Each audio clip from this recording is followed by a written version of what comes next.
Jude 1 verse 10. The Lord rebukes you, Satan. James 4 verse 7.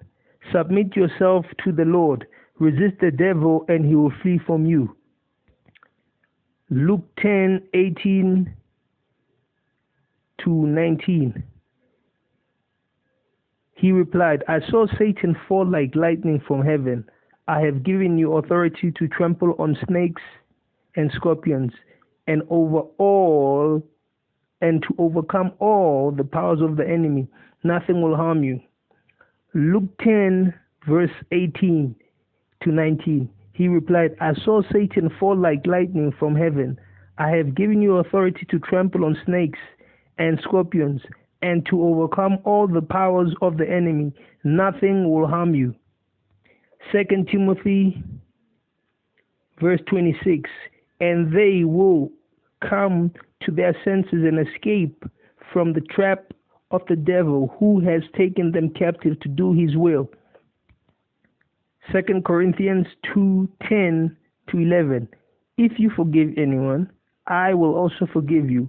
And what I have forgiven, if there was anything to forgive, I have forgiven in the sight of Christ for your sake, in order that Satan might not outwit us, for we are not aware of his scams. Jeremiah 2 verse 19. Your wickedness will punish you.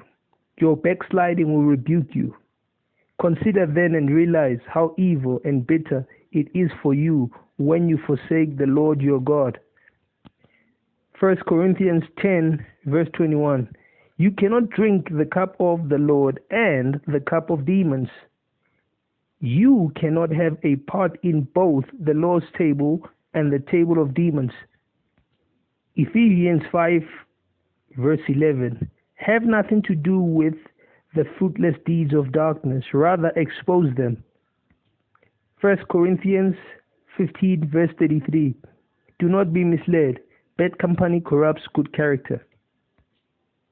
2 Corinthians 3 verse 16. All scriptures is God's breath and is used for teaching, rebuking, correcting, and training in righteousness, so that the man of God may be thoroughly equipped for every good work.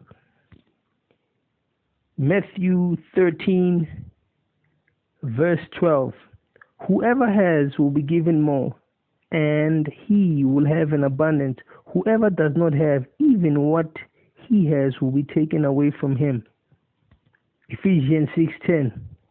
Be strong in the Lord and in his mighty power. Put on the full armor of God, so that you can take your stand against the devil's scams. For our struggle is not against flesh and blood, but against rulers, against authorities, against powers of this dark world, against spiritual forces of evil in the heavenly realms.